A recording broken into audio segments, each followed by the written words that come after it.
appointments and so on. I mean, I'm trying to keep the diary reasonably free, and trying to say no to, you know, already there are one or two people who've asked me to be trustees of this, that, and the other in Cornwall, and I'm trying to say, the trouble is you are caught, I mean, some of you will have experienced this, in this transition, you don't want to be doing nothing. On the other hand, you know, you don't, out of nervousness, to say yes to things that might not be right, really. So I've got to be bold enough to keep a bit of space in the diary and see if I can survive it, you know. So let me finally ask you then, as you head off in 2019 away from Norfolk, what fond memories will you take of our county and of our city, and will we see you back here? Oh, I'll undoubtedly come back if I'm permitted. Well, do you know, I was thinking the other day on the Acle Strait, I remember the day after my enthronement, going out to Revd for a big service there, and thinking, I'll never get used to this, all these huge skies and this landscape, it's so different. And as I was coming back last Thursday, I was thinking, I'm going to miss this landscape enormously, and it is odd because it gets into you, doesn't it? I mean, Norfolk grows on you more and more, the landscape. But I'll miss more the people. I mean, I think that's what I'm going to miss, because I shall miss. We found this. You know, I know people say you need to be here for about 15 generations before anybody will speak to you, but we found it the friendliest place we've ever lived, frankly. You know, at one level, I think it's a much more open place than my native county. The Cornish are much more reserved. It was interesting when I went back to Cornwall as a bishop, everybody said, you must be glad to have come back here from London. And here, of course, people said, do you like Norfolk? It's a sort of rather modest thing, you know, whereas everybody in Cornwall assumes you must like. And this wonderful story of the confirmation in Cornwall. I was going to catch the sleeper to London, and this old Cornish chap said to me, when I said I was going to go and get a train to London overnight, he said, that's the trouble with London, it's a long way from anywhere.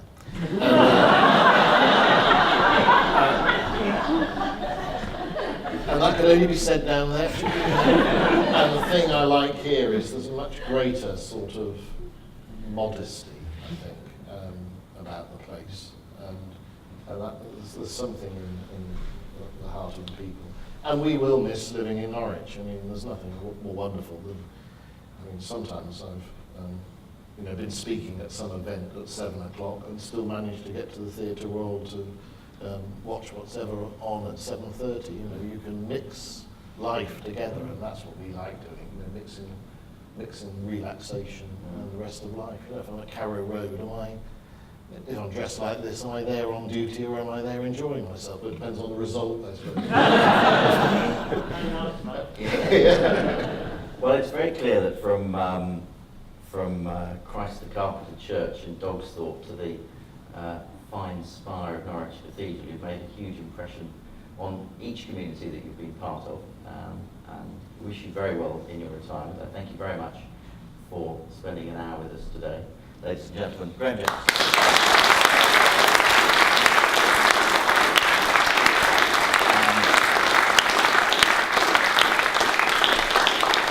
So, ladies and gentlemen, an opportunity if you'd like to ask the Bishop any questions. Now is the opportunity. Gentlemen here at the front row. Right from the day, you have a name as being one of the best doing that. How did that come about, and does it carry on in your retirement? Yes, well, how did that come about? That's a good question. I think I did my first thought for the day on,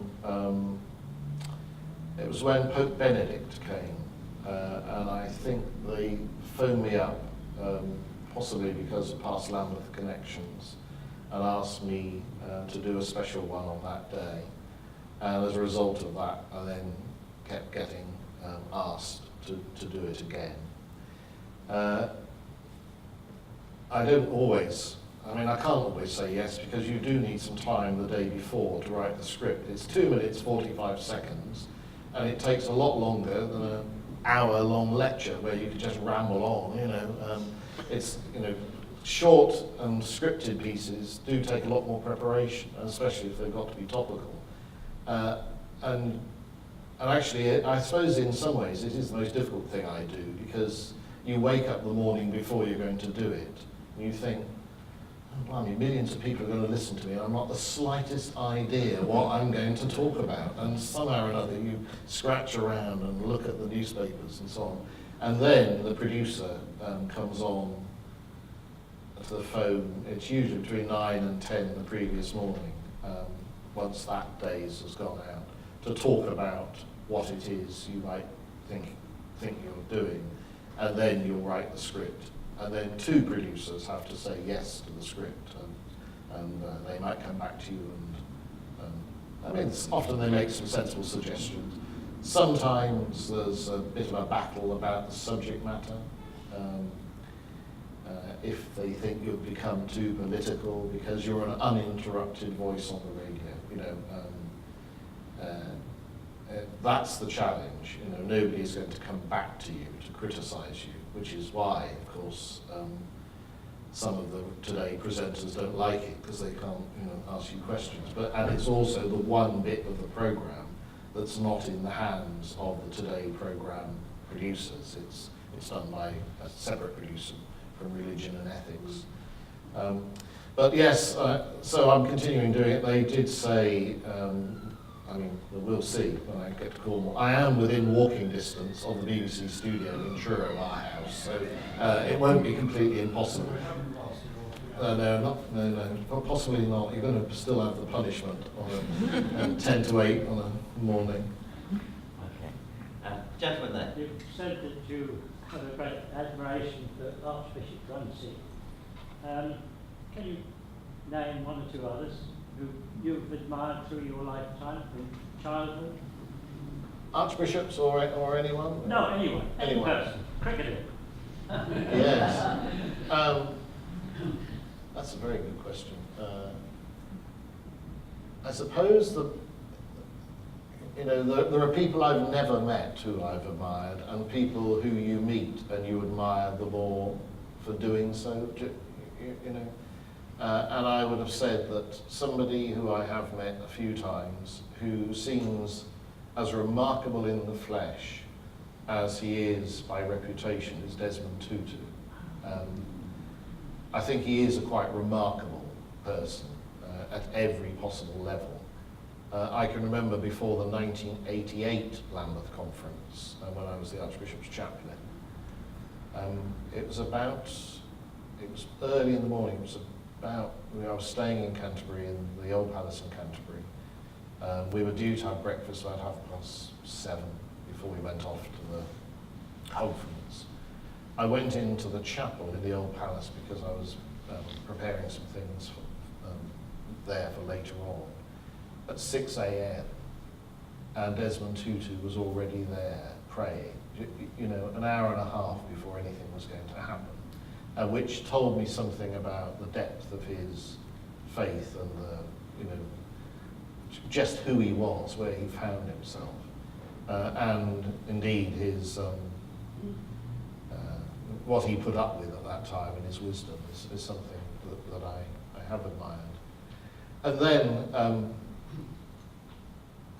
you know, I think in my childhood, I mean, I've always had a love of cricket, and I think of the gentleman cricketers. I mean, I always thought Peter May was the sort of, if any of you can remember that long, you know, amateur cricketer, gentleman, you know, when we studied gentlemen versus players.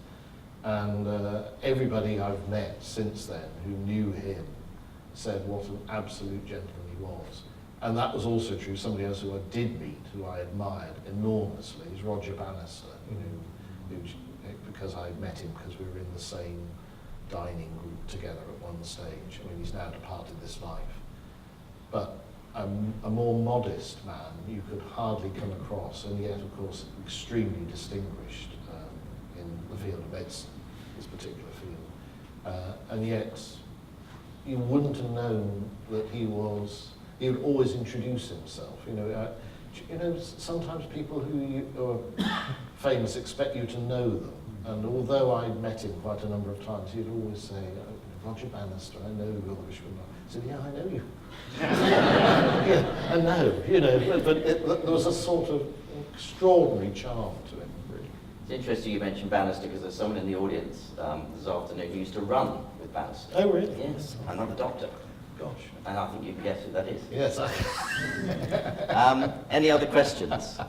Lady down here. With your love of history, going back into history, if you had to be somebody, if you had to pick a character that you would have been, who would it have been and why? Oh, blimey. Gosh. The only problem with going back into history is that the dentistry and the medicine isn't quite so good. So I've never longed to live in a previous age. But what's one of the times that I think was most extraordinary was in the early 17th century, both in English culture and life. It was when, in some ways, the Church of England had settled down. It was before the Civil War was thought of, and there were great people like Lancelot Andrews, who was a great theologian and bishop in the Church of England in the 1620s. And the period around then has always fascinated me because, after all, it was the time just before that when the authorised version of the King James Bible was written. And if you go into the cathedral here, you can see memorials to people like John Overall, who was part of that group that wrote, did the translation by committee. And it was a great flowering, in some ways, of English language and culture that then tragically led to that period of the English Civil War. But I've always thought that of all the periods I'd love to live in, it would be to have inhabited a cultured, lettered, literary church and society that we had in the 1620s. I mean, the trouble is, you can be as romantic as you like about it. If you went back then, it wouldn't feel like that. But actually, the legacy from that period is enormous. So I suppose it's an unfashionable, in some ways, it's an unfashionable period. But we're never very good, I don't think, at recognising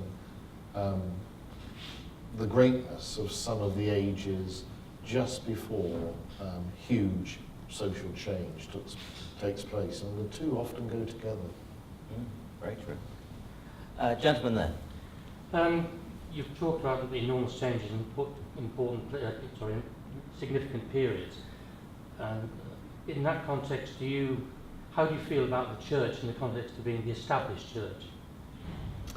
Well, one of the things I have agreed to do is to speak at a conference on church and state and establishment next April, so I've got to think of something I'm going to say there. And what I'm mainly going to talk about is what you might call low establishment against high establishment. We tend to think of establishment as meaning bishops in the House of Lords and the sorts of signs of an established church.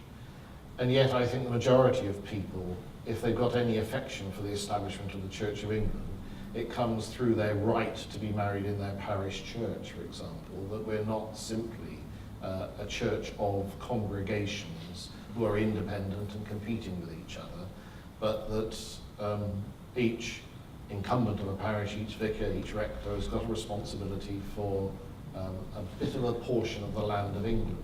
And that, of course, is establishment in another way. I mean, it's why, of course, all Church of England clergy are by right registrars. I mean, your ordination confers on you being a registrar. Now, those are the bits of establishment that I think people would not want to lose on the whole, even though I think there could be radical changes to whether bishops still sit in the House of Lords. I mean, I wouldn't die in a ditch for the continuation of bishops in the House of Lords. And actually, it's difficult to die in a ditch for the House of Lords as it's presently constituted. But it's very difficult to know what you would do to replace it without creating another upper house of Parliament, which would diminish the significance of the House of Commons, which is why, of course, we've been planning parliamentary reform for over a century, and yet we've never actually got there and done it, because whatever we do, if we get rid of the bishops, get rid of the hereditary peers, you either have more patronage, which is mostly by people who are in positions of power, or you have an elected upper chamber, which will have some inevitable impact on the powers of what is the primary house in our system, which is the elected House of Commons. And they won't want to give any of their power away, I don't think, to a second elected house. So all of those things about the establishment of the Church of England connect with that. And one of the things about establishment and the way in which the Church is connected with government is that it's so much of it is unwritten, so much of it is to do with custom, and generally speaking, I would have said that the majority of people in the country, when it comes to, say, the next coronation, wouldn't want this to be a secular event, but they would want it, I think, to be, as it has been always, in the hands of the Church of England. That would be my instinct. But I don't think some elements of establishment are ones, you know, if I'm honest, I would die in a ditch for. And bishops in the House of Lords is one element I wouldn't die in a ditch for, although I hope we do make a sensible contribution when we're there. As a member of the House of Lords, what in your opinion is perhaps the greatest contribution you've been able to make to the country's governance? Well, do you know, one of the intriguing things, one of the intriguing things is sometimes it is the smallest things that are the least glamorous that have the biggest effect. So, for example, I can remember proposing an amendment to the gangmasters licensing bill, because they introduced the bill without any right of appeal on behalf of farmers who have to use gangs of labour, and sometimes at short notice. And if they were illegal, they had no, you know, they were misled. They had no right of appeal of prosecution against themselves. And I can remember speaking to this at about 11 o'clock one night in the House of Lords, where there were, I looked around, and there were 6 of us, and 4 had to be there, you know, on the government and the opposition benches. And I thought, preaching in a Norfolk church is exciting. But actually, you were affecting the law of the land, you know, and you were changing, and actually I thought, it's a peculiar thing, power, isn't it? Because you were doing something that actually had a material impact on other people's lives.